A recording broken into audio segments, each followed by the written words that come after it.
नमस्कार, माझे नाव रमेश लोंढे, राहणार मिरज, वय 42 आहे आणि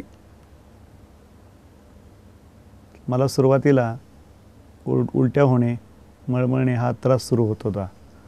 साधारण जून 2016 पासून हा त्रास सुरू झाला। डॉक्टर म्हणाले की तर मला जरा शंका आहे म्हटले, तर आपण सोनोग्राफी करण्यासाठी प्रयत्न करूया। सोनोग्राफीसाठी त्यांनी मला सांगलीच्या नामांकित हॉस्पिटलमध्ये पाठवलं। डॉक्टरांनी तो रिपोर्ट सगळा पाहिला आणि त्यांनी सांगितलं की तुमच्या दोन्हीही किडन्या फेल झालेल्या आहेत। बीपी चेक केल्यानंतर 250 एवढा बीपी माझा झाला होता आणि सांगितलं की यांना डायलिसिस करावं लागेल। डायलिसिस ती प्रक्रिया सुरू झाली आणि खूपच वेदनादायक असं ते सगळं होतं। 4 तासाची प्रोसेस होती ती। काय करावं, शेवटी जीव आहे म्हणून मी ते सहन केलं आणि 9 महिने डायलिसिस माझं कंटिन्यू चालू झालं। पण डायलिसिस नंतर जे काय त्रास व्हायला लागला ते कुणाला बोलू शकत नव्हतो, अशी परिस्थिती माझी होती। तर माझ्या वडिलांचे मित्र होते, ते पण मला बघायला आले। बघायला आल्यानंतर मग ते म्हणाले की तुम्ही म्हणले वेळ घालवू नका, माझ्या माहितीतले डॉक्टर आहेत आणि माझ्या मिसेसला कॅन्सर होता गर्भाशयाचा, तो तिथं बरा झालेला आहे, त्यांच्याकडेच त्यांनी औषध घेतलेलं आहे। म्हणलं ठीक आहे, म्हणलं काय सांगा आम्हाला, म्हणलं कुठलं क्लिनिक आहे ते आम्ही जाऊन भेटतो त्यांना। तर ते म्हणले modern homeopathic doctor Vijaykumar Mane यांच्याकडून आम्ही औषधं घेतलेली आहेत आणि माझी मिसेस ठणठणीत झालेली आहे। तर म्हणलं होय, म्हणलं मी बघितलेलंच आहे, चांगलेच आहे, व्यवस्थित आहेत। तर तो अनुभव होता आणि त्यानुसार मग आम्ही 22 ऑगस्ट 2016ला मॉडर्न होमिओपॅथिकला आम्ही व्हिजिट दिलं आणि त्यातून आम्ही ते औषधं सुरू केली। ते औषध चालू केल्यावर आम्हाला 3 महिन्यात त्यांचा फरक जाणवला। 3 महिन्यानंतर मग ते जरा व्यवस्थित म्हणजे जेवण वगैरे करू लागले आणि असा फरक पडत गेला आणि होमिओपॅथिकच्या औषधामुळे खूपच चांगला रिझल्ट मिळत गेला। मॉडर्न होमिओपॅथिक औषध घेतल्यापासून पुन्हा कधीही मला हॉस्पिटलमध्ये ॲडमिट करायची वेळ आली नाही। इथं ह्या औषधामुळे मला खूप सॅटिस्फाईड झालो मी आणि तिथून मी एक विश्वास वाढला की आपण बरं होऊ शकतो, या आजारातून बाहेर येऊ शकतो। किडनी फेल्युअरच्या आजारातून आपण 100% चांगलं रिझल्ट आपल्याला मिळत चाललेले आहेत, हा एक विश्वास वाढला। सुरुवातीला माझा HB 6.5 होता, त्यामुळे मला चालायला सुद्धा त्रास व्हायचा। तर हळूहळू माझा HB 9.4 वर गेला। 9.4 वरून डिसेंबर जानेवारीमध्ये 11.2 वर आला।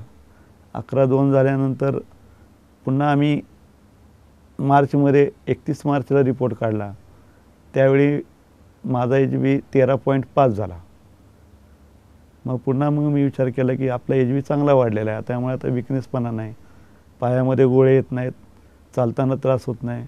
त्यानंतर एप्रिलनंतर माझं क्रिएटिन अंडर 3 वर आलं आणि तिथून डॉक्टरांनी सांगितलं की तुम्ही डायलिसिस नाही केलं तरी चालेल आणि फेब्रुवारीपासून माझं डायलिसिस टोटल बंद झालं, मला कुठलाही त्रास होत नाही आणि लेटेस्ट जो रिपोर्ट आहे जुलैच्या, त्या रिपोर्टनुसार मी आता नॉर्मल आहे। माझा HB 14.9 आहे आणि क्रिएटिनसुद्धा अंडर 3च्या आत आहेत। ब्लड युरियासुद्धा 72 आहे, त्यामुळे मला कुठलाही त्रास नाही। ज्यांना कुणाला असा त्रास असेल किडनीचा, त्यांनी जरूर होमिओपॅथिकचे औषध घ्यावं, मॉडर्न होमिओपॅथिकचे औषध घ्यावं, डॉक्टर विजयकुमार मानेंना भेटावं। श्री रमेश लोंढे, वय 42 वर्ष, राहणार सांगली। जून 2016मध्ये त्यांना उलट्या, मळमळ, सतत पोटदुखी, भूक न लागणे असे त्रास होत होते। त्यांनी स्थानिक डॉक्टरांकडे औषधोपचार घेतले, परंतु त्याचा त्यांना काहीच फरक पडला नाही। त्यांच्या प्राथमिक मेडिकल टेस्ट रिपोर्टनुसार तज्ज्ञांनी त्यांची डाव्या बाजूची किडनी 35 ते 40% निकामी झाली असल्याचं सांगितलं। जुलै 2016च्या रिपोर्टनुसार त्यांचा HB 6.4 इतका कमी झाला, क्रिएटिन 8.5 आणि ब्लड युरिया 155 इतक्या प्रमाणात वाढला होता। नामांकित किडनी तज्ज्ञांनी सोनोग्राफी रिपोर्टनुसार त्यांच्या दोन्ही किडन्या निकामी झाल्याचं सांगितलं। त्यानंतर त्यांचा BP खूप प्रमाणात वाढला होता. त्यांना ॲडमिट करून उपचार सुरू केले. आठवड्यातून 2 वेळा असे 9 महिने सतत डायलिसिस सुरू होतं.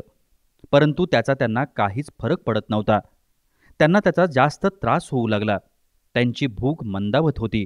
ते फार अशक्त झाले होते. किडनी तज्ज्ञांनी त्यांना किडनी ट्रान्सप्लांटशिवाय दुसरा पर्याय नसल्याचं सांगितलं. ऑगस्ट 2016मध्ये त्यांनी मॉडर्न होमिओपॅथीचे औषधोपचार सुरू केले. औषधोपचार सुरू केल्यानंतर पहिल्या महिन्यापासूनच त्यांना फरक जाणवू लागला. त्यांना पूर्वी होणारे सर्व त्रास बंद झाले. सध्याच्या रिपोर्टनुसार त्यांचा HB 14.2 इतका वाढला असून क्रियाटीन 2.9 तर ब्लड युरिया 72 पर्यंत कमी झाल्याचं दिसून आलं. मार्च 2017 पासून त्यांचं डायलिसिस पूर्ण बंद झालंय आणि त्यांना किडनी ट्रान्सप्लांटची आवश्यकता वाटत नाही. श्री लोंढे सध्या मॉडर्न होमिओपॅथीच्या औषधोपचारांसह सामान्य व आनंदी जीवन जगत आहेत.